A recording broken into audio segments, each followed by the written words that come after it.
All right, now here's something I want to talk about.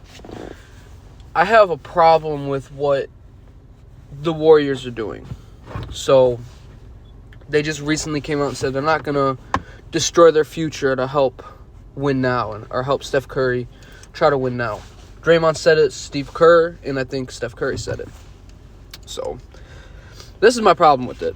When you have a guy, one of the best players to ever play the game, in Steph Curry, you do whatever the hell you need to win games, to win a championship. You do what you have to do. I don't give a damn if it's a pick in 2040.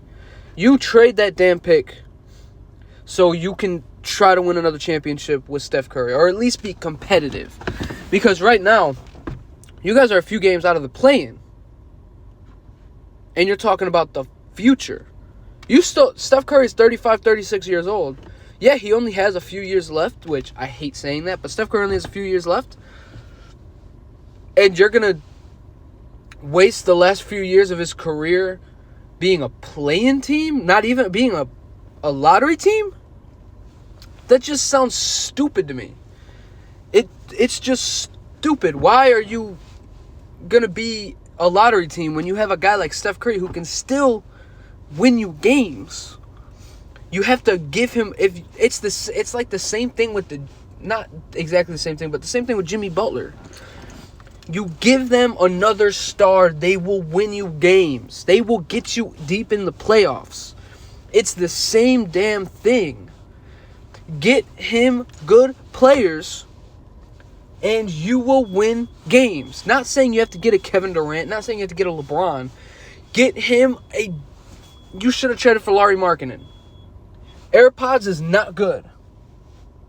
Kuminga, you probably could have traded him, even though I understand he's 22, 23, no one knows his value. You could have traded him for Lauri Markkanen, and you guys would be in such a better position. Such a better position. But no, you want to say, we're not trading our future assets. We're not trading our young guys to try to win now. I think I was saying this back when they drafted James Wiseman. They should have traded the second pick. They should have traded the 2nd, 7th, and the 14th pick. There's no reason. You have Steph Curry, Klay Thompson, Draymond Green, Andrew Wiggins, Kevon Looney. You have all those guys, and you have 3 lottery picks, and you don't trade a single one of them. Yeah, the worst thing that could have happened for the Golden State Warriors, not Steph Curry, but for the Golden State Warriors, is that championship. Because now it's like we can win with a mediocre team. Even though that team wasn't necessarily mediocre, they were like 32 and like 11 at this time of year. They did go on a little bit of a losing streak, I'm pretty sure. They went down to the 3rd seed. That was probably the worst thing that could have happened to them, because now it's like we can win a championship with Steph Curry being our absolute best player by far with a bunch of role players. And yeah, I take it. Andrew Wiggins was an all-star starter. Should not have been an all-star starter, but he should have. All-star considerations. Yeah, he wasn't averaging the most points, but he was phenomenal. Draymond Green was playing great that year. Jordan Poole was playing outstanding. Klay Thompson was not as bad as he was last year. I understand that. But when you have someone as great as Steph Curry, you, as an NBA fan, you do not want to see them just lose games, even if Steph Curry is giving you 35 or even 40 or whatever he's giving you. You don't want to see them lose all these games. Yeah, I understand they had that dynasty. I'm talking about just as an NBA fan. I don't want to see the Warriors I don't want to see Steph Curry not make the playoffs the rest of his career. Go get Zach LaVine. Go get Nikola Vucevic. Yeah, that's not the Paul George or the Lauri Markkanen that you had, or that you could have got. They're not at that level, but they can help you at least make the playoffs. If Steph Curry makes a play-in as an 8th seed, he has to lose 2 games. And in a play-in spot, I know 2021, the year before they won that 4th championship, they lost to the Grizzlies. Klay Thompson was still hurt. They just were not the same team. Steph Curry makes the playoff as a 7th or 8th seed, they're going to make the playoffs. They will 100% make the playoffs. I don't see Steph Curry losing 2 games in a row at this point in his career. Especially if they get a Zach LaVine or Nikola Vucevic, or if they get Jimmy Butler. Like, it's just, and it's the same thing with the Lakers. Yeah, they don't owe LeBron as much as they owe Steph Curry. The Lakers don't owe LeBron like the Warriors owe Steph Curry. Steph Curry won you these 4 championships. You cannot win a championship the next 20 years. And Steph Curry is still stamped as the greatest Warrior of all time, one of the greatest players of all time, the greatest point guard of all time. Like, he's stamped. But it's the exact same thing with the Los Angeles Lakers, where they don't want to trade that 2029, 2031 pick to help LeBron and Anthony Davis win.